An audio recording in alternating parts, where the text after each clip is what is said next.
8,000 for a doctor to patient ratio in Nigeria. This is the true figure, and I'll oblige Nigerians to check these facts, and they will agree with me that this is the truth about this. Well, and then your second question, yes, yeah. Your second question on how and what's the impact? We know it has a very detrimental impact to the Nigerian population, where you get one doctor to cater for 8,000. The number is too large. It's enormous.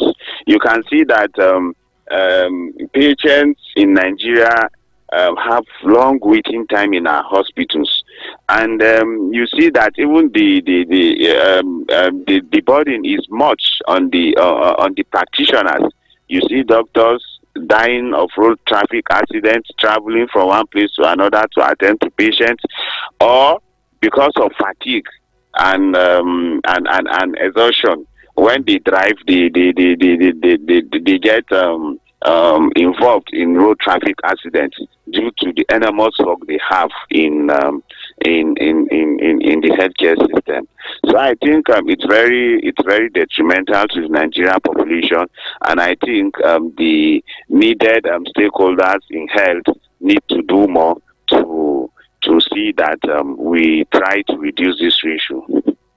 Now, just to put this in proper perspective, for those who do not understand, the doctor-patient ratio is the number of doctors that attend to one patient in the country, as you know, as it sees, which would mean that, going by the calculation that Dr. Musa just did, one doctor would attend to at least 8,000 people by that calculation. If we're going by the ratio of the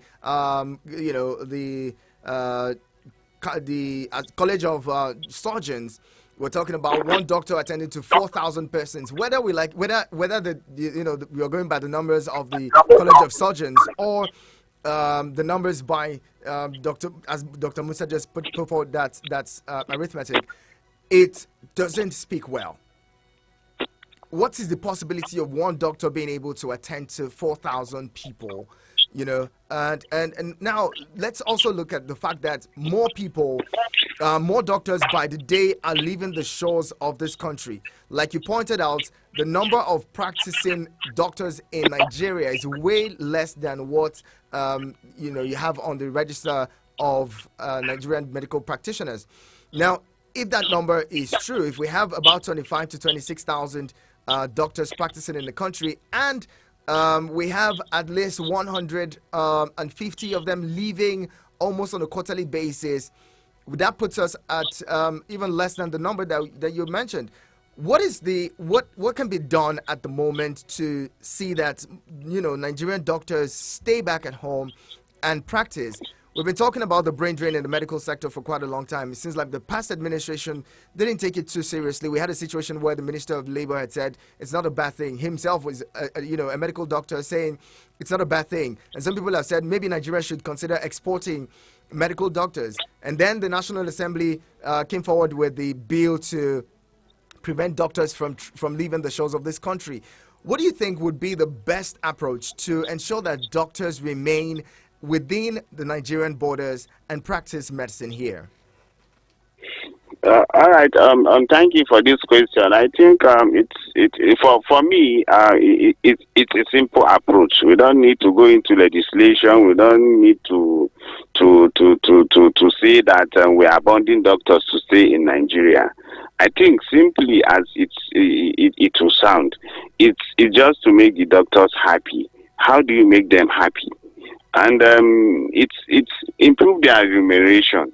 If we want to compare what we receive to other countries where our doctors travel to, you look at we're just receiving just peanuts, and it's not even a take home, because if you want to compare, what you receive here is 1 to 5 of what you get paid outside. So you can see that once this remuneration is being improved, the doctors will stay. We are not saying that we should have 1.5 million a month or pass, but because a doctor outside Nigeria receives almost 1.5 million, a doctor at my own level not talking of the consultants and other senior colleagues, and we understand the economical situation of Nigeria and what have you, but just improve. Even though if it's 100% of what we receive now, make this improvement, and then the doctors will see that there is some commitment from the government, and then they will begin to stay. That is number one. Number two, improve the security situation of our hospitals. Earlier this year, we lost a doctor in Delta from armed men. Armed men entered into the hospital and then killed him in cold blood. So you can see that even our hospitals are not safe, because we face harassment from patients, from patient relatives, and what have you. So once this security situation of the hospitals and then the security situation of the country at large is being improved, doctors will want to stay and practice freely. And then thirdly, you look at our diagnostic facilities. We want to make a diagnosis for a patient, and then it's very difficult for us to do that because of the availability of equipment to make this proper diagnosis. When you go outside in a day, a diagnosis will be reached for a patient, and then you can see that this helps. This makes the work of the clinician or the physician easy, and then it helps the patient to get the required treatment he's supposed to get. So you can see that once these conditions are improved, the doctors in Nigeria will want to stay behind and then practice in Nigeria. In very interesting, solutions you put forward. But then, looking at the health budgets, or first of all, let's talk about the fact that in the past administration, we had a minister of health who was a doctor, Dr. Sage Hanire. We also had, Senator Chris Ngige as Minister of Labor. These two ministers, put together, couldn't really make the remuneration and welfare packages of doctors, even better. We recall in 2020 during the COVID-19, doctors were asking for, better hazard allowance that wasn't even forthcoming. Now, what do you make of the next administration? What kind of people would you want to see as ministers of health and even minister of labor, if we have that, in the next administration? Some names have been touted. Yesterday we saw trending Dr. Mohammed Fateh, the former minister of state for health, and he was supposed to be the CEO of Gavi, but apparently he had resigned from Gavi and saying that he will be returning home to serve his country based on the request put forward for him to serve Nigeria. What do you think someone like Dr. Mohammed would do if he is Minister of Health? Do you see that happening? Yeah, okay. If that happens, congratulations, and I think it's a good what will I say? It is a good information to the medical world, and but what I will say is that we will not be too happy, we will not be too glad with this appointment. However, because if we could recall when he was Minister of State and the Nigerian Association of Resident Doctors embarked on a national industrial action. So, and you see the problem we are having with these appointments are when they go there, they listen to their paymasters rather than the population, what will benefit the population. And if they have the listening ear, it's a good one, and to see that they solve some of the lingering issues in the healthcare sector. The challenges in the healthcare sector is so enormous that I think in a single democratic dispensation or a single tenure that all these problems can be solved. But they can be tackled in a stepwise manner.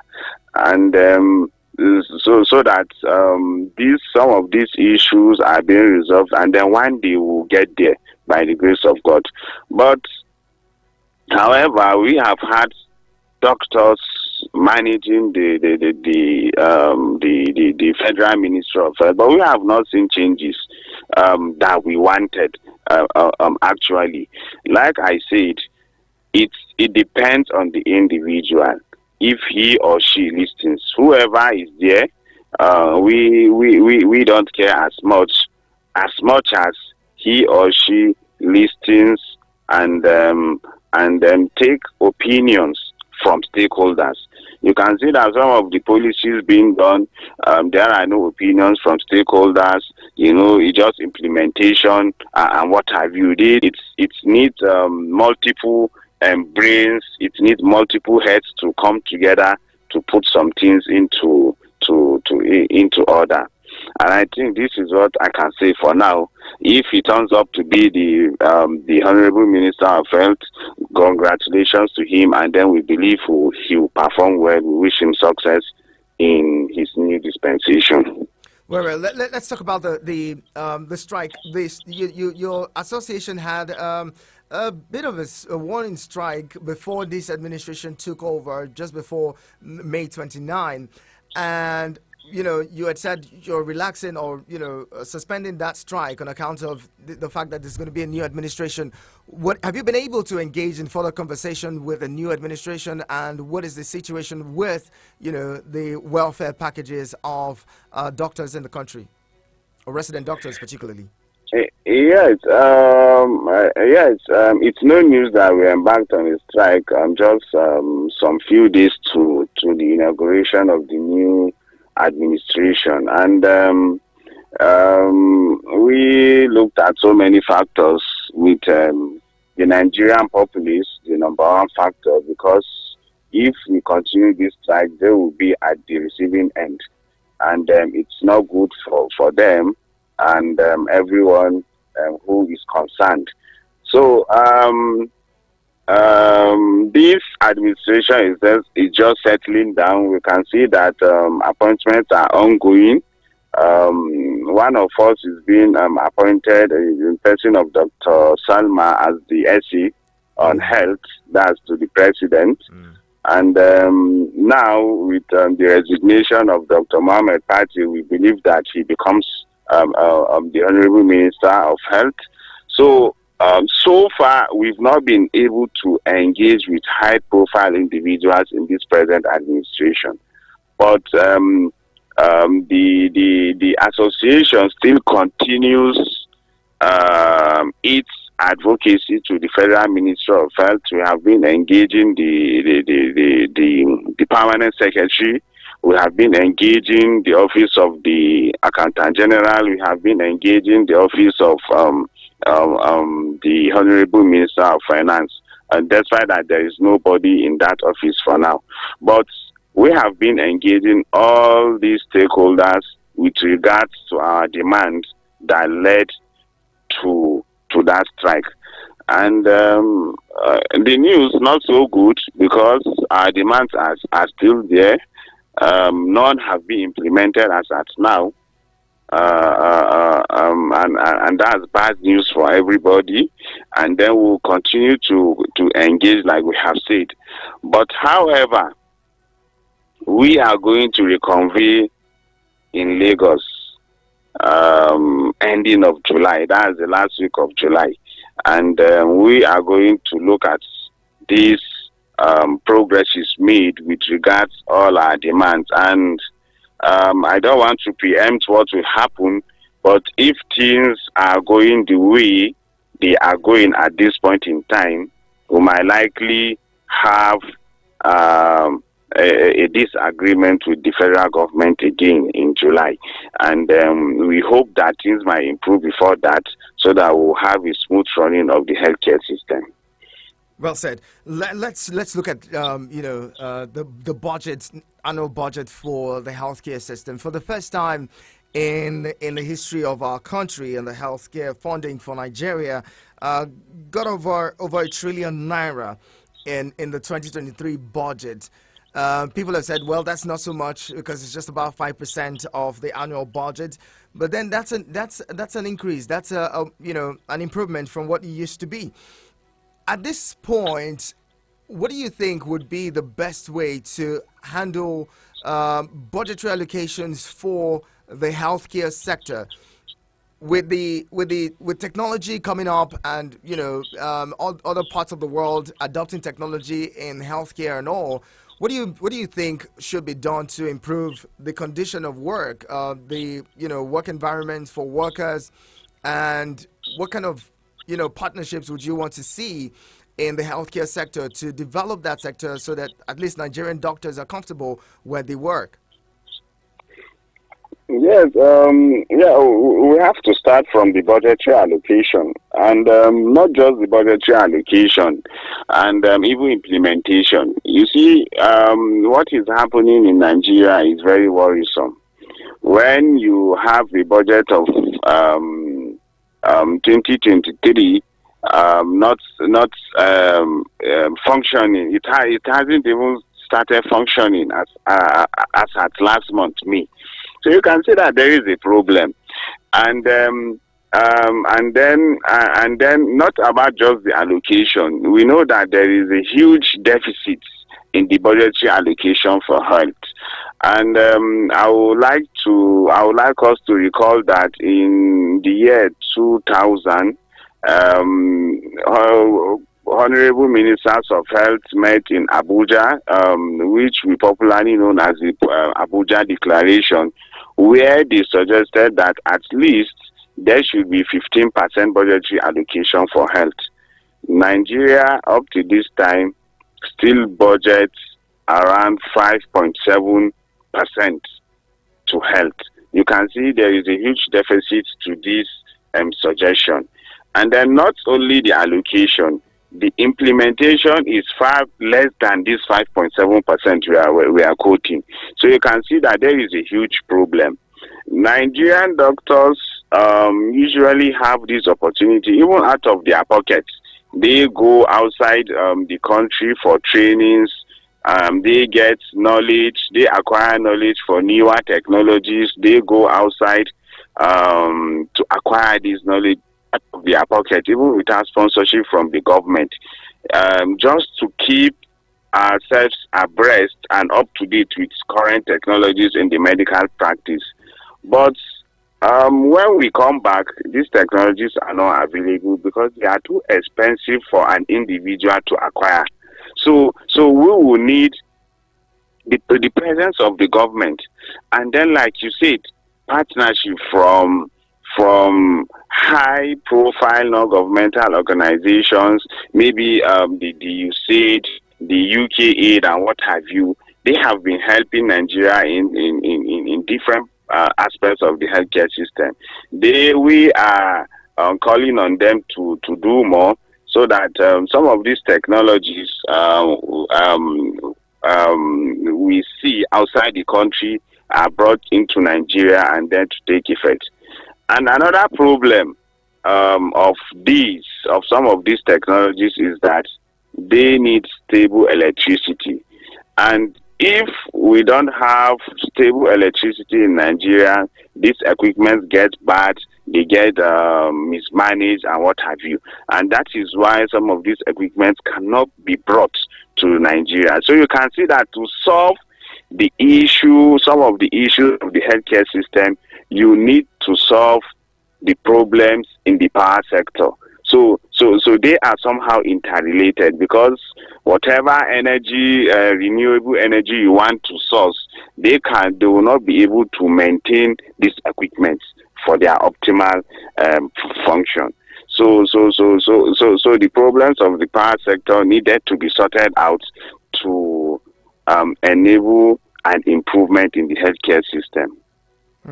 Now we're going to take a quick break, and when we come back, we'll be talking more. I'd love to talk about the number of people who are applying to get into study medicine in the country. In spite of all of these things that you enumerated, all of these challenges that you enumerated, there's still a large number of Nigerian students, over 400,000 in the last UTME count, who have applied for, medicine, even though the space is available, it's just around 70,000, a little over 70,000. And you wonder why, even as much as, we have people who are applying to get into the schools, even admission quotas and allocation is not enough for people to study medicine in a country that has the kind of deficit or doctors deficits that we have in the country. We'll be talking more about this with Dr. Umar Musa, who is the National Public Relations Officer of the National Association of Resident Doctors, talking with us. By the way, you can join the conversation. Keep these numbers really close. When we open up the phone lines, you can share thoughts with us. The numbers are 090-7353-0044. That is 090-7353-0044. And 090-8766-8888. 090-8766-8888. SMS and WhatsApp messages go to 090-9705-4450. Talking about the healthcare sector and, the ratio of doctor to patient in the country. Quite alarming. These medical surgeons or, College of Surgeons saying 1 to 4,000. Well, other experts are saying, look, it just may be more than that. We may have the ratio within the regions of 1 to 8,000 or even 9,000 patients. Stay with us. The conversation continues.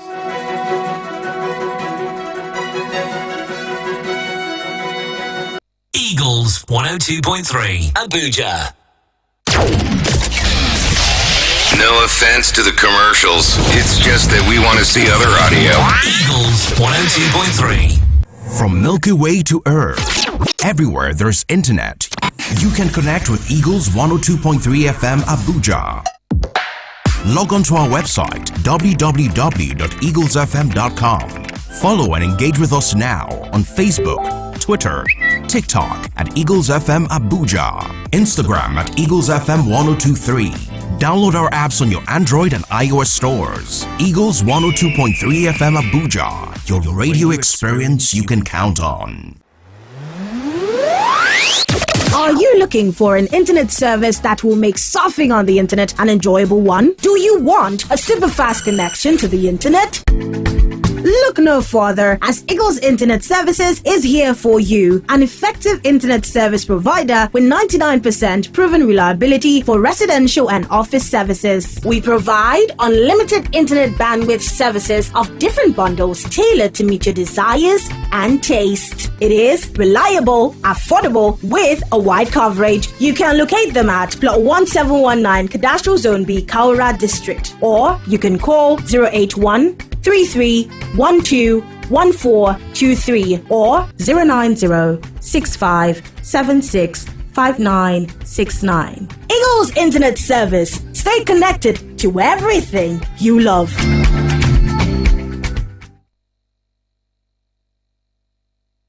Eagles 102.3 Abuja.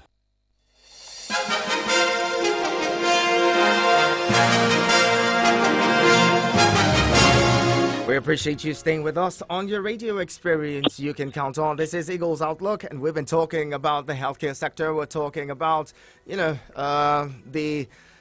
number of doctors available in the country to cater for the Nigerian populace.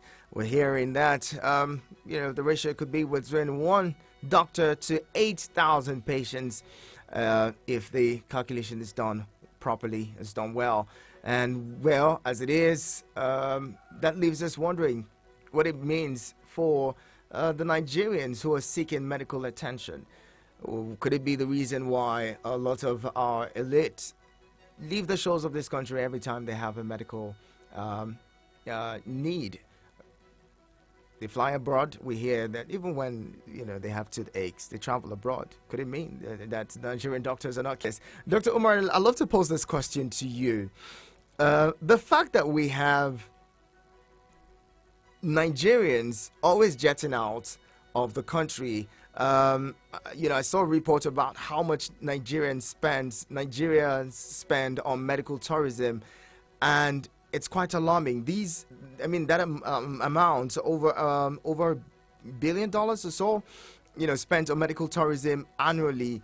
And one would wonder why that kind of money would not be plowed into our healthcare sector or invested in the healthcare sector in this country so that Nigerians would not have to always leave the shores of this country.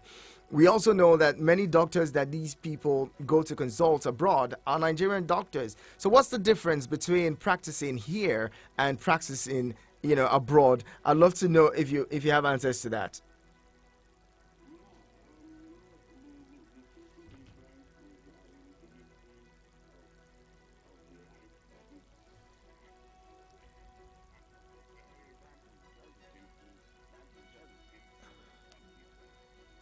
Agree with me that if Nigerian doctors were good enough, other countries will not even employ them. So this is what we need to have at the back of our minds. It is because the Nigerian doctors are well trained. They are well trained. Our curriculum is very broad, is encompassing, is exhaustive. It has so many components. Here, what we do in Nigeria. If you compare our curriculum to other countries, Turkey, China, where some of our students go to study, when they come back, they find it very difficult to practice in Nigeria, and that is why you can see that there is a high failure rate when the Medical and Dental Council of Nigeria organizes a licensing examination for them. So the Nigerian trained doctor is well groomed, is well trained to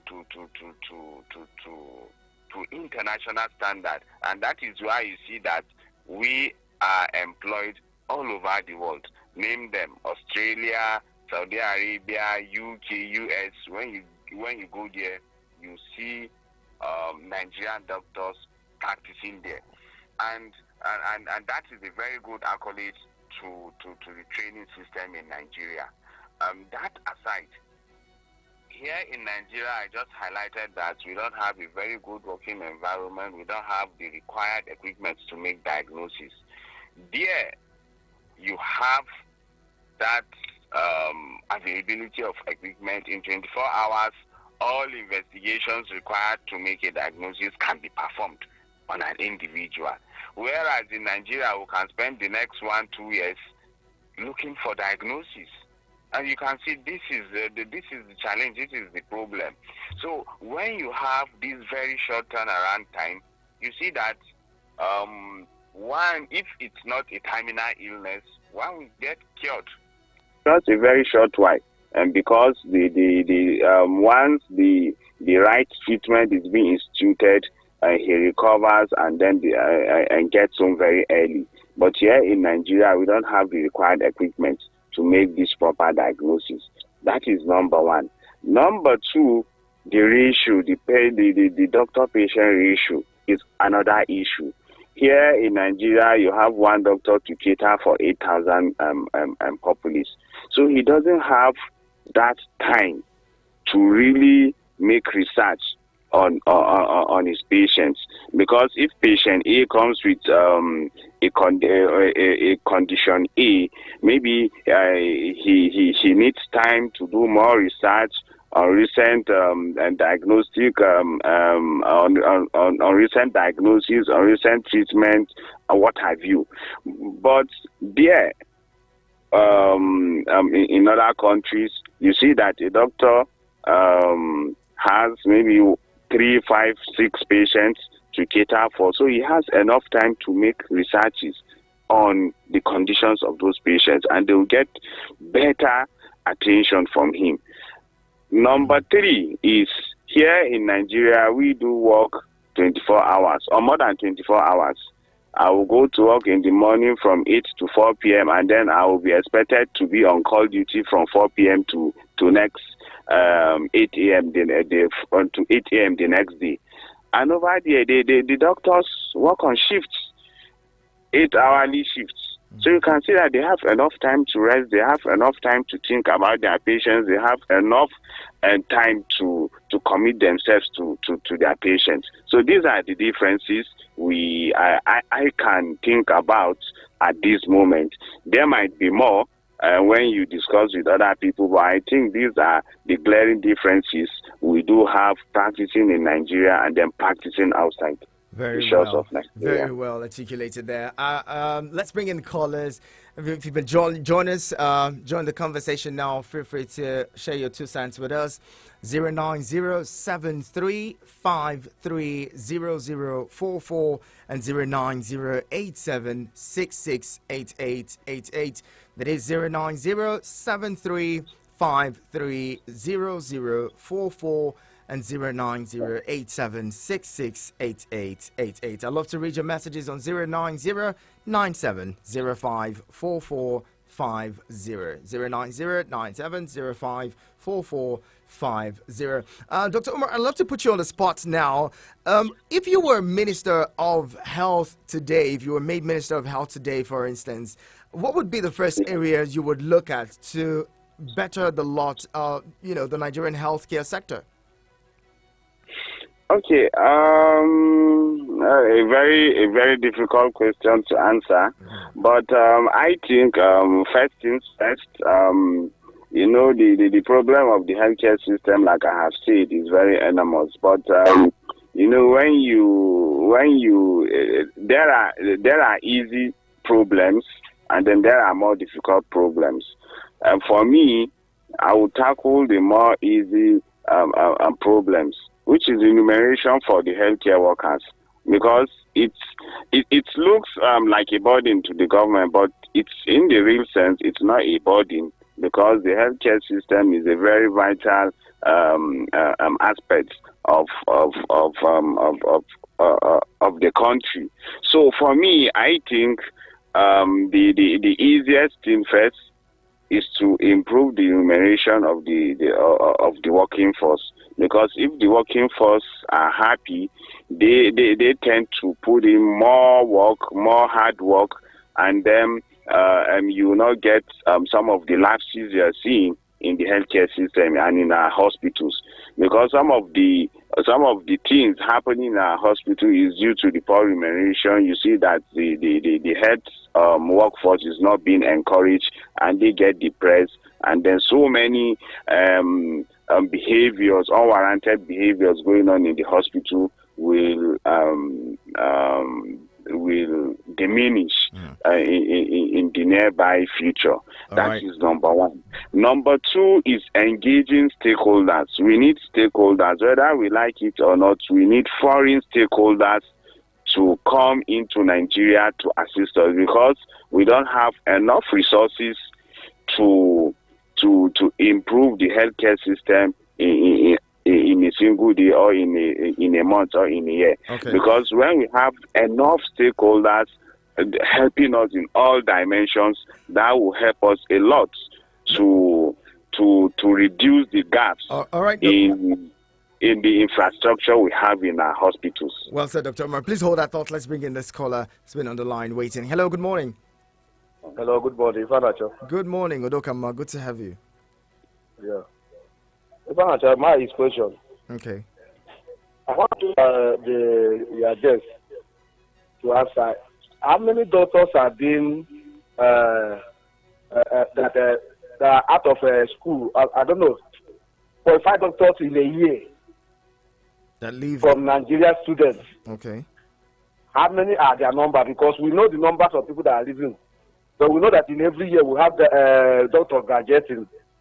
How many of them are being included in a health system?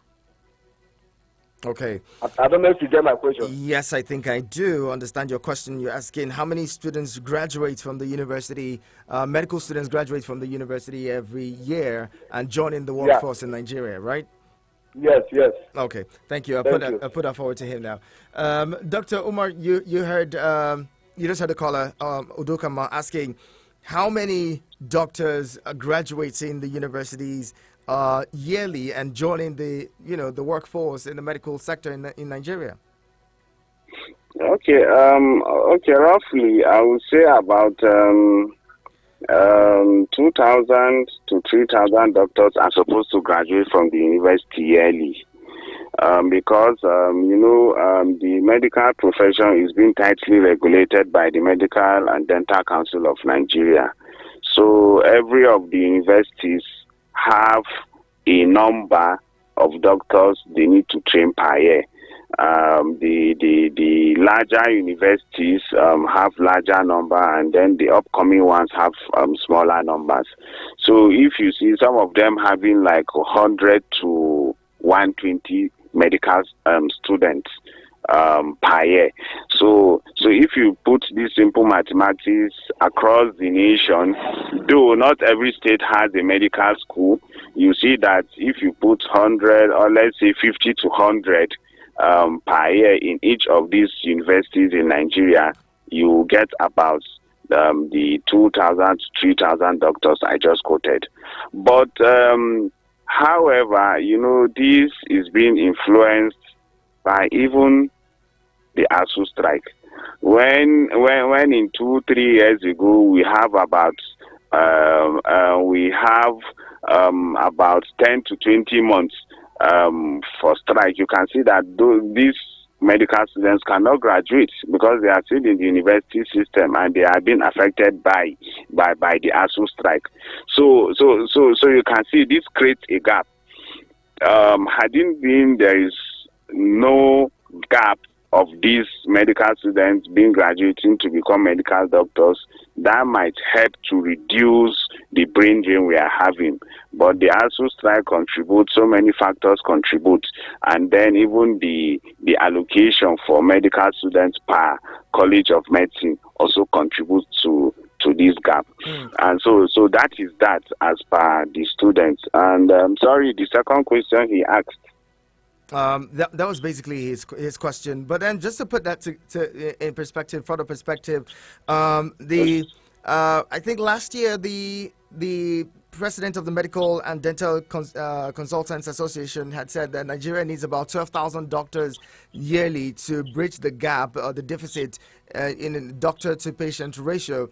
So if we're graduating 3,000, let's say we're graduating 3,000 doctors yearly, and we need 12,000 doctors to fill up the gap yearly, it means that there's still about 9,000 gap or so, or deficit to make up the number of doctors who have left the shores of this country, or to make up for the doctor-patient ratio. Let's bring in another caller quickly. Hello, good morning.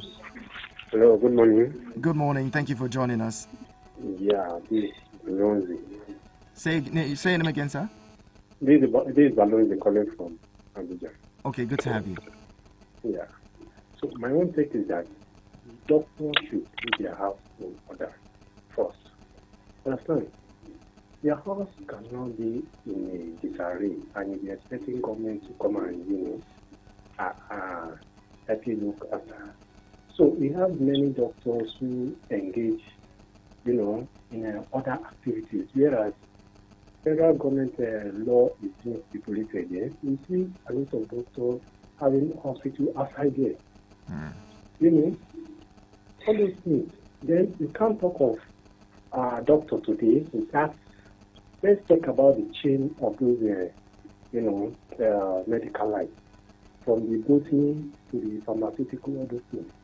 How many research are those, medical practitioners have been conducted to even come out and say that this very research we've done have solved this problem in the health sector?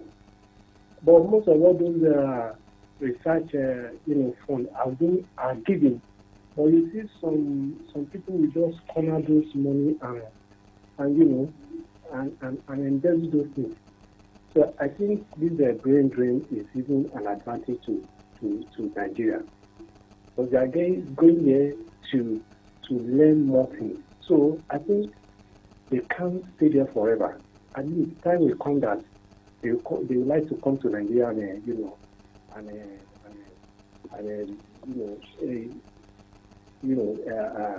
a kind of display such a talent. But the doctor yourself should put their house in order. I can remember one very particular doctor. I was doing well in this Abuja, Dr. Otabo. Any kind of machine you are looking for in this this thing. The man have cut down these health tourism. Health tourism. You will see foreigners. I even come into the hospital to seek for medical this thing. These are individuals, performing excellently here. So the doctors should put their house in order before seeking for government intervention. All right. Thank you very much. That's your perspective. Very, very welcome thoughts there. Let's I hope to put this across to my guest, but unfortunately we lost connection with him. We're trying to reestablish connection. Let's see that we're able to do that in the shortest possible time. But, in a situation where people also believe that, the doctors don't have their house in order by having private practice, aside from being under government employ. A lot of them have, private practices, and that also takes away their attention. But then, would the private practice thrive if government had put in place proper medical health facilities in the country, owned and managed and run by government? I don't think that private practice would actually thrive if we had government facilities well taken care of. I bring in a caller. Hello, good morning. Good morning, my brother. How are you? I'm very well. Thank you so much for joining us. What's your name, sir? Yeah, Mr. Henry. Calling from Daro. Mr. Henry, welcome. Go ahead. Let's hear you. Yeah. See, we have everything. We have whatever it takes to make our hospital the best. Because if government are really sincere, this is not the doctor's fault. If government are really sincere, what they will do, they will stop themselves from medical tourism first. Secondly, all the whole hospital have to be equipped. Because all these challenges we are facing today is because they don't care. They don't take all these treatment. They don't go to our hospital here. I'm just coming from one hospital here in town. It's a government hospital. Could you believe that because they are doing surgery today, no doctor is in attendance in the reception? It's locked up and people are queuing there. See, let me tell you, as I'm talking to you now, I'm just coming from, I don't want to mention it, but it's a government hospital. If government are serious, I think workers will be serious because the salary we are complaining about, everything is not all about bogus salary. It's the commitment. There are doctors that are willing to work. But whether the tools are not there, whether what they will use to do the work is not there, they are slacking back. You understand me? So everything boils on government. Because if government gets it right, I don't see who is private hospital that will challenge government in anything. Government can subsidize everything. That will make everything cheaper for people. But okay, let's assume now. Why people go to private hospital? It's because government hospital, you cannot get what you need there. And the same private, people prefer to go there and they still pay high. So if government come and do the right thing, I don't think anybody will have interest on going to private for a hospital. Thank you very much. Thank you so much. Thank you very much, Mr. Henry. It's really unfortunate that we cannot reconnect with my guest this morning. I don't know what's happening. It seems like the phone line is down now. But we'd have to wrap up this conversation now. Thank you to everyone who's been a part of it. And I'll bring you more thoughts. Let's do this. Hopefully tomorrow we're able to wrap this conversation up with Dr. Umar Musa, who has joined us this morning. He's the the PRO of the National Association of Resident Doctors in Nigeria. We can do better as a nation. Federal government invest more in health. The health, they say, is wealth. If people are healthy, they'll be able to go about their business and, not even place so much burden on government. If people can walk into a healthcare facility and are sure to get proper healthcare attention or medical attention, then maybe, just maybe, all of the lamentation against government would be reduced. Let's hope that is done. Martha is in the studio. Good morning, Martha. Hey, how are you doing? Good morning. I'm great. Like the makeup? Yeah. You're slaying. Yeah, there's no dust on my road anymore.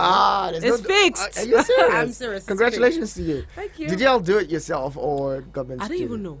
You just saw road and you're. They've been on it for the longest. Okay. We just woke up and in 1 day or 2 days it's fixed. Wow, really? Yes. Congratulations, man. You don't know what you have. Honestly. Go, what's happening on your show this morning? Yeah, a lot. We kick back on the conversation, some of the conversations that you've had here. It's still Nigeria, and the general open banter. We gossip globally, Global gossip. Global gossip. Thank you very much. Stay here, ladies and gentlemen. My name is Ihiana Cho Prince. Martha takes over at the top of the hour. Keep it with us.